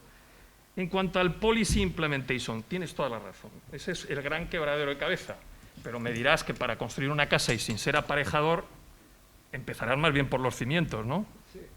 Es que además nos hemos tirado muchísimos años sin la policy first Es que parece perogrullo, parece una cosa de broma, de mal gusto, claro, pero nos hemos tirado muchos años intentando hacer esos proyectos, y al final lo que está claro es que el impacto, si no tienes una estrategia, un cerebro que lleve al cuerpo a algún sitio, mal vamos. Entonces, cada vez más estamos en el impacto, cada vez más estamos en la implementación. De hecho, todo lo que hace Ana no es solo hacer que avance la estrategia y pasar prácticas de dominio público, etcétera, es también formar a la gente y en el fondo la Unión Europea lo tiene muy claro. Si tú ahora empiezas a desgajar, que no lo he podido hacer esta mañana, país por país, todo lo que es apoyo institucional es eso. Pero es que apoyo institucional es también, y lo hemos hablado un poco rápidamente, que haya una fiscalidad en cada país. Paraguay, fiscalidad, espacio fiscal lamentable, maldición, que al mismo tiempo es maná caído del cielo, la energía hidroeléctrica. ¿Por qué? Porque al final, como no necesitas coger impuestos porque estoy completamente cubierto de maná, pues no hago lo que tengo que hacer para ser un Estado moderno y construir unas instituciones. Y encima me creo que le estoy dando a mi ciudadano protección social que no la tengo, ni educación que no la tengo. Entonces, construye un Estado moderno, para eso tienes que pagar impuestos, lo siento mucho, todo el mundo lo dice, pero pocos lo hacen, y para eso, evidentemente, tienes que empezar la casa por los cimientos, no por el tejado, tienes que tener una estrategia, tienes que tener un cerebro que te lleve a algún sitio. Muy primario lo que te estoy diciendo, pero te garantizo que es la evolución de la cooperación europea. No queda hacer todo, empezar la casa por los cimientos y, desde luego, yo creo que en el tema de la fiscalidad en América Latina podríamos hablar para un seminario entero. Porque sin eso tú no te montas un Estado moderno y vas a tener, como dice la CEPAL, una década de crecimiento económico y estados con instituciones frágiles, con lo cual nunca tendrás una administración para ejecutar incluso las mejores leyes que habrás podido traer de horizontes muy diversos que a ti te convengan. Lo mismo que pasó aquí en España. Hasta en el 77 no hicimos la gran reforma fiscal que sirvió de base para el estado de bienestar que tenemos. No, si puestos a hacer la cosa mal, aquí estamos bien servidos, eso no te preocupes.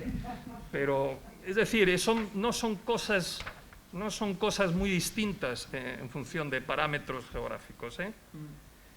Bueno, ahí me paro. No quiero estar en posesión de nada. A lo mejor Ana mira así muy fría, así como que se tuviera que decir algo más. ¿La provocamos para que añada? Ana. No, yo creo que lo que has dicho es absolutamente cierto y se decía también en relación con la cooperación triangular, ¿no? y con la necesidad de trabajar conjuntamente también desde un punto de vista presupuestario. Cuando hablamos de políticas sociales, la parte, por ejemplo, o de otras, la parte fiscal siempre es una parte, siempre es el gran elefante en la habitación, ¿no? Es decir, no hay una... Pero bueno, yo solo si os sirve, alguna vez en alguna conversación especialmente difícil he dicho aquello de que yo no entendía por qué los ciudadanos españoles, entre los cuales muchos procedientes de América Latina con ingresos realmente modestos, tenían que estar financiando cosas que la gente que gozaba de un bienestar económico evidente en aquel país no financiaba. Entonces, si queréis, perdón, porque es casi una, ¿no? Es muy elemental, pero es que yo creo que hay veces que hay que decir esas cosas así de elementales, porque claro, o sea, que alguien que a final de mes le quedan, después de haber mandado remesas a sus familias a determinado país, a 800 euros para vivir en un país con un salario mínimo interprofesional por encima de esto, o 600, esté contribuyendo impositivamente a la cooperación al desarrollo de este país y no lo estén haciendo los ricos, por hablar todavía más vulgarmente allí, es algo que debería hacernos reflexionar. Pero sí, yo creo que cualquier mejora en las políticas públicas debería llevar esa ficha de qué fiscalidad se requiere para ello, ¿no? Lo has dicho muy bien. Ejecutar, incluso si tienes la premisa de los cimientos, ¿cómo vas a ejecutarlo? Cristina.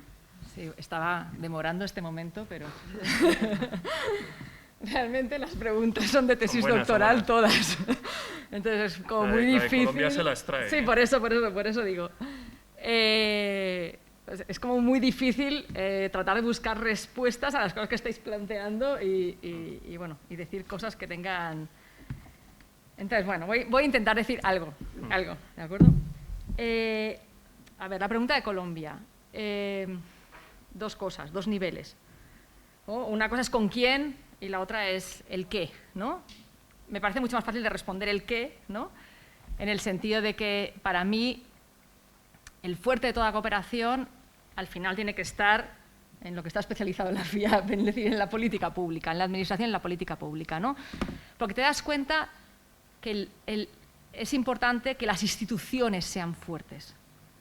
Porque si las instituciones son fuertes, si quienes que trabajan en ellas tienen unas reglas de juego mucho más definidas, ¿no? y institucionalmente están más fuertes, es mucho más fácil que las políticas públicas tengan continuidad, ¿no? y que al final consigan los objetivos para los que están planteados, ¿no? Es decir, es más fácil fortalecer su implementación, ¿no?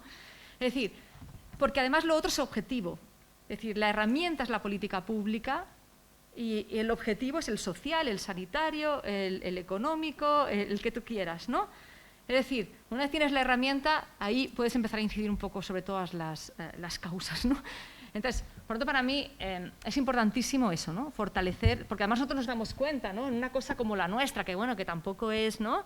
Pero en el propio registro de datos, ¿no? Te cambia el funcionario y ya estás perdido otra vez, ¿no? Entonces tienes que volver a contactar con los nuevos funcionarios, volver a capacitarlos, ¿no? Entonces, si tú dejas una capacidad instalada, tú estás fortaleciendo realmente la política del país y es cuando realmente tú puedes trabajar por ese objetivo, ¿no? El que sea. ¿Con quién es mucho más difícil de responder? Porque al final, no nos engañemos, o sea, no sé si os acordáis también uno de los dibujitos que yo hacía, ¿no? De que al final la cooperación sur-sur es económica, es técnica, se solapa, pero además es política, ¿no? Entonces, al final, hay una lógica política siempre detrás. Es decir, por mucho, incluso, una vez hicimos como un mapeo de quién cooperaba con quién, ¿no? De cómo se dibujan los mapas de cooperación sur-sur, ¿no? Y ahí tú ves una lógica muy distinta entre unos y otros, ¿no? Tú ves, por ejemplo, a un México que concentra mucho la cooperación con sus vecinos, es una política muy de vecindad, ¿no? Entre otras cosas, ¿por qué? Porque tiene un problema migratorio al lado, ¿no? Entonces, ¿dónde concentra sus esfuerzos? Pues en las fronteras, ¿no? Tiene, sin embargo, una política chilena muy curiosa, chilena tiene una lógica como, a pesar de que la cooperación sur-sur, por ejemplo, forma parte de su política exterior, tiene una lógica muy norte-sur, entre comillas, es decir, como por renta, ¿no? Es decir, tú ves que concentra en países con menor renta relativa, ¿no? Luego tú tenías un Venezuela que era puro ALBA, ¿no? Entonces, mucho más politizado, ¿no? Mucha más política, ¿no? Entonces, es decir, es difícil, es decir, en los intercambios, y nosotros lo vemos, o sea, a veces queremos hacer ese estudio, pero no lo hacemos porque no es políticamente correcto hacerlo y porque no podemos hacerlo desde donde estamos, ¿no? Pero si pudiéramos hacerlo, nos gustaría ver un poco cómo los cambios de gobierno hacen fluctuar la cooperación, ¿no? Y eso es una cosa que nosotros la olemos, la intuimos, ¿no? ¿no? De que cómo de repente emergen, ¿no?, proyectos de cooperación entre uno y otro y ¿no? Y desaparecen lazos de cooperación con un tercero. Pero bueno, es una cosa que no podemos, ¿no? Entonces, bueno, decirte el con quién dependerá mucho, ¿no?, de muchísimas cosas, ¿no? Respecto a la reactivación económica, ¿no?, dónde centrarla y el rol de la ciencia y tecnología, ¿no? Un poco las dos cosas. Porque para mí las dos cosas están vinculadas, ¿no? Es decir, para mí es muy difícil que haya reactivación económica si no hay una apuesta por la industria, pero por una industria innovadora. Es decir, cuando tú ves dónde avanzan las cosas y dónde no avanzan, dónde hay hoy lo hablábamos, ¿no?, un poco de lo que pasa un poco en España, ¿no?, que hay una desconexión total entre la formación, los estudios y tal, y el aparato productivo. De otras cosas porque de algún modo, la industria no está, ¿no? Y porque la industria no es fábrica. La fábrica es una parte del ciclo de producción, ¿no? Mucho más. Y tú puedes deslocalizar la fábrica, pero tienes que localizar la parte fuerte de la industria en tu país. Y si no la tienes localizada, pues la tienes mal, ¿no? Entonces, bueno, hay una parte ahí, ¿no?, del sistema productivo que tienes que fortalecer para absorber también tus propios recursos humanos, ¿no?, y tu capital humano, porque si no, pues se te desconecta y se te va. Y en ese sentido es interesante lo que planteabas, porque cuando tú analizas por sectores hacia dónde se enfoca la cooperación sur-sur y triangular, la ciencia y tecnología, que es un sector en sí mismo, no aparece, o sea, no hay mucha cooperación específicamente en ciencia y tecnología. Pero lo que sí hay es un uso de ciencia y tecnología aplicada. O sea, eso sí lo hay. Y aparece en otros sectores, es decir, transversaliza a otros sectores. Y ahí es muy interesante una cosa. Es decir, cuando tú ves, por ejemplo, entre quiénes y quiénes intercambian, una cosa muy importante, y tiene que ver con otra pregunta de después, pero bueno, y luego lo conecto, o sea, es muy interesante ver, por ejemplo, en la cooperación sur-sur, cuando tú vas mapeando, ¿no?, según el rol que hagan en la cooperación de receptor o de oferente, ¿no?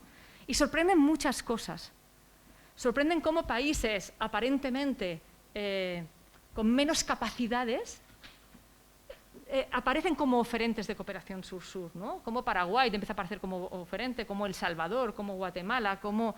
es decir, ¿por qué? Porque siempre hay una capacidad que puedas compartir, ¿no? Siempre hay alguna cosa que tú puedes compartir con otros, ¿no? Entonces, eso es interesante, ¿no? Pero luego es interesante como cada vez más lo que sube es una cooperación que llamamos bidireccional.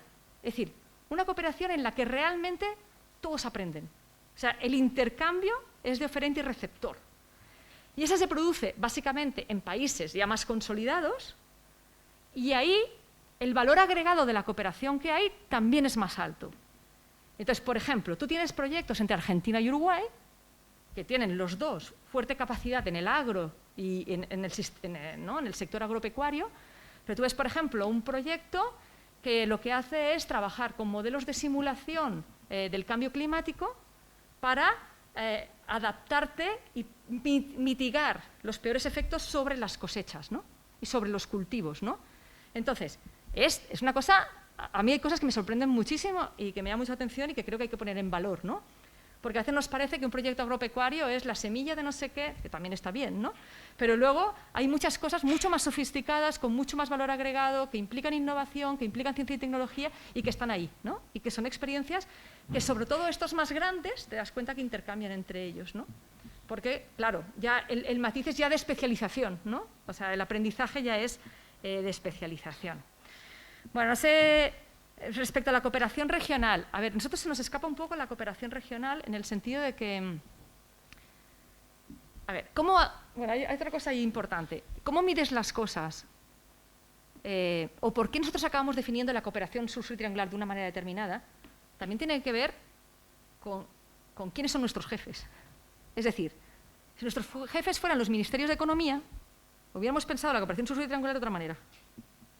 Estaríamos hablando de otra cosa diferente, ¿no? Nuestros jefes son los que trabajan en la cooperación, en su versión más técnica, en nuestros países, ¿no? Son las agencias y direcciones generales de cooperación. Por eso también estamos en otra modalidad o en una conceptualización distinta de esa cooperación sur-sur y triangular, ¿no? Y de hecho, ¿qué nos pasa? Que nosotros, por ejemplo, captamos la información relativa a la cooperación sur-sur y triangular de la que participan los países, pero que normalmente pasa por esas agencias rectoras o por esas direcciones generales rectoras. Entonces, muchas veces lo que pasa por Cancillería, que es lo que tiene mucho que ver con los esquemas de integración regional, se nos escapa.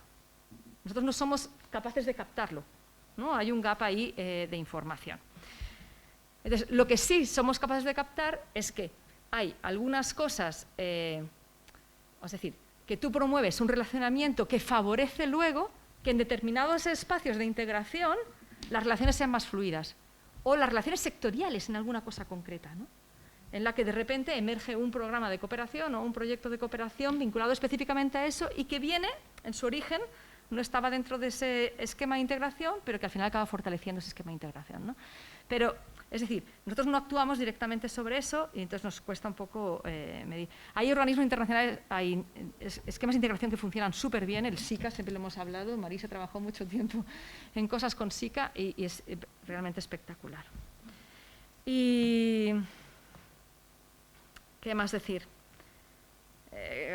Por suerte lo ha contestado Jorge. Me permitirás decir que depende en cómo, cuándo y en qué. Sí, bueno, sí, pero hay cosas muy interesantes. Lo que sí te tengo que decir, y rompo una lanza contigo, es que es un proceso de integración de verdad. Sí. Poquito a poco, pero es el único de América Latina. Sí. Y esa lanza la rompo. Sí. Y tratando temas desde criminalidad, economía, a justicia. Eso es lo que me gusta del SICA. Luego, si tuviéramos que hablar más, lo mismo... Estamos en un mal momento. Ahora estamos en un mal momento, por ejemplo. Pero es verdad, es el único tipo que de todo ese nombre, pero, y sobre papel, si no existiera, habría que inventarlo. Pero fíjate que por eso tenemos un acuerdo con ellos, regional. Claro. Se nos ha olvidado, la Unión Europea tiene ese. Mercosur todavía no existe. Ese es el único que existe, y lo tiene todo, hasta derechos humanos. Pues ahí hay que ir, ¿no? Pero ahora, que funcione bien de momento... Sí, es que todo es relativo. Bueno, todo es relativo, depende de, de la comparabilidad, con quién lo compares, ¿no? Porque, entre otras cosas, bueno, los propios estados que lo componen hacen todo lo necesario, algunos más que otros, por jorobar. Claro. Después de haber firmado. Pero además conecta con... Ay, perdón, Ana. No, sigue, Marisa, me das la palabra después, sigue tú. Yo igual, era con el tema de la implementación que salía ahí, ¿no? Es que la implementación es fundamental. Ahí es donde ves el real compromiso de un país. Y ahí tenemos un tema que es el tema fiscal, el tema recursos, que es clave, porque para implementar necesitas tener recursos de todo tipo, y el tema que estabas señalando, esa enorme volatilidad que es un obstáculo, un cuello de botella clave. No se pueden implementar políticas con duraciones medias de ministros, por ejemplo, de justicia, que dice el estudio, 20 meses, o con 9 meses de duración de un ministro en el caso de Perú. Es imposible. Pero es imbatible, ¿eh? Eso es el número de presidentes en la cárcel y en ministros que se van. Yo creo pues claro, ¿qué se puede hacer cuando estás permanentemente cambiando y empezando? Siendo un país que lo tiene todo. Ana, que nos sí, yo quería abundar en esto, ¿no? Cuando estábamos hablando de con quién, yo creo que ahí hay muchas virtudes y muchos problemas en relación con la especialización en desarrollo, ¿no? Entonces, claro, también por ir deprisa, siendo un poco bruta, ves muy claramente cuando estás en manos de agencias, organizaciones gubernamentales especializadas en gestionar y apoyar elementos de desarrollo previstos y planificados en el país, y cuando estás ante fundraisers, ¿no? Y cuando estás ante pues unas instituciones que al final no funcionan como canalizadores de las demandas en el sentido de demanda elaborada, sino en el sentido de cuánto dinero me corresponde, ¿no? por mi peso en la región o por mi capacidad de ejecución en el pasado, y si no es eso, pues por cualquier razón que cualquiera entre a ver como la que más le favorece, ¿no? Entonces, yo creo que ahí se podría decir también de salida, y tú lo has dicho, ¿no? También de salida tenemos una especialización en las agencias de desarrollo. Pero bueno, por ejemplo, en nuestro caso, Cristina, que estamos normalmente movilizando expertise pública, tenemos esa visión también holística. Cuando hablamos de la modalidad de cooperación que nos permite orientarnos a mejorar las políticas públicas y las administraciones, a veces notas un cambio muy positivo, y estoy tirando piedras en mi tejado, cuando pasas de las entidades especializadas en cooperación a las entidades con las que debes trabajar un tema concreto, ¿no? Y ahí sí que ves que, bueno, no les preocupa tanto el cuánto, sino el qué y el cómo. Ves que puedes realmente generar red, ves que no lo más caro o lo más, ¿no? Los acuerdos más puramente transaccionales son lo que les mueve. Y bueno, yo creo que ahí tendríamos que hacer un esfuerzo entre todos para ver cómo ponemos las piezas de la mejor forma posible para esa fertilización o para esa fertilidad, ¿no? del terreno. La Agenda 2030 nos lo facilita mucho, porque por lo menos ya no discutimos de cuál es la agenda de cada uno, ¿no? Pero realmente los actores en ese sentido sí importan, y también los actores públicos. Sí, quizá tendríamos que darle una respuesta a nuestro amigo de Uruguay, que le hemos dejado ahí pues adelante. un poquito, y ha hecho también una pregunta muy buena y difícil de responder en 2 minutos, pero vamos a hacerlo también de manera telegráfica, ¿no? Yo por lo menos voy a intentarlo, que además he dicho que le va muy bien a tu país, porque es, yo creo, donde se tiene que posicionar modestamente, por lo menos con arreglo a nuestra cooperación, ¿no? Reactivación COVID. Esta mañana hemos hablado en bastante detalle y os he dejado unas cuantas diapositivas que creo que son útiles. La idea está detrás de una especie de eslogan que parece una tontería, pero no es ninguna tontería, y la expresión inglesa es Build Back Better, reconstruir de nuevo mejor. Y cuando hablábamos de hacer de un desastre una oportunidad, con tantos años de no atacar por miles de motivos y con variedad de situaciones en cada país de América Latina, la verdad es que ahora o nunca, ¿no? Es decir, son tales los extremos, es tal la agudeza, que lo que ya se veía que eran problemas fundamentales, cualquiera que fuera el color político del gobierno en el poder, ahora ya son obviedades que la gente de la calle no va a tragar. Entonces, la única manera es atacar los problemas, y eso, pues, evidente es, lo hemos hablado, empleo, empleo de calidad, es protección social, es el tema digital, vuelvo a la carga, que eso también es muy importante por lo que hemos hablado esta mañana, es el tema verde, porque además hay una idea que quisiera también decir muy rápidamente, muy telegráfica. Hay esa idea de que lo verde, aparte de ser importante, pues puede costar más, es decir, que vamos a poner mucho dinero por utilizar energía renovable o ocuparnos de biodiversidad. Es que el coste que tiene, a mí esto me recuerda a un documento que hicimos hace muchos años en Europa, que era el coste de la no Europa. Lo habréis conocido todos los que habéis trabajado. Hubo que explicarle al ciudadano, y deberíamos de hacerlo más, Sí. Eso solo teníamos que haber hecho a los ingleses, el coste del Brexit. El coste de la no Europa es brutal. El coste del no verde es salvaje, pero no es una tontería. Es salvaje para las propias empresas, etcétera, etcétera. Es decir, no solo se puede reconstruir verde, sino que además se reconstruye mejor verde. Y además lo tienes que hacer porque si no te vas a quedar en Marte, no en la Tierra, ¿no? Además, árido que... Entonces, esas prioridades son prioridades que se han agudizado y que tenemos que llevar adelante, ¿no? Con el aspecto social como un elemento fundamental que en América Latina clama al cielo, ¿no? Porque además no hay protección social al nivel de poder pasar la ola de la misma manera que se está pasando en Europa, y eso en Europa se está pasando muy mal según cómo, cuándo y dónde. Eso es lo primero que diría. Ciencia e innovación, elemento fundamental. Y además en eso hace ya años que Uruguay ha buscado su posición de hub en esa materia. De hecho, si rascas un poco en la cooperación europea, desde el año 2010-2011 hay toda una serie de proyectos de especialización en los que Uruguay se quiso realmente posicionar en la región, por muchos motivos, pues hablar de polos, de desarrollo, etcétera, y creo que ese Uruguay que yo a veces asemejo un poquito a la Suiza del lugar, y no es por hacerte la pelota, créeme, lo creo, eso que algunos países con gran tradición de política de Estado y que cualquiera que sea el gobierno tienen unas ideas que persiguen, le permitiría en esta situación de agudeza sobresalir, por ejemplo, en la cooperación. Y además, en la cooperación que tenemos pensada para los próximos 7 años, acabas de dar en el clavo, porque es lo que queremos hacer. Queremos hacer esa reconstrucción verde, el tema agrícola, el tema de Mercosur, y queremos, que eso es fundamental también para tu país, y queremos hacer ciencia e innovación, entre otras cosas, muy particularmente con tu país. Así que tus preguntas van por ahí. Mírala, si podrás ver algunos elementos y en algún lugar creo que aparece también.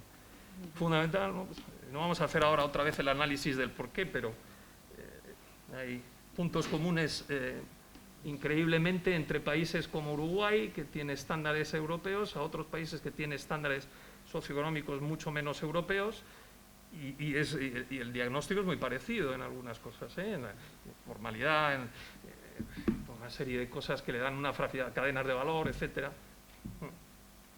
Me paro ahí. No sé si te he respondido, pero en todo caso tus preguntas son muy válidas. Ana, ¿quieres...?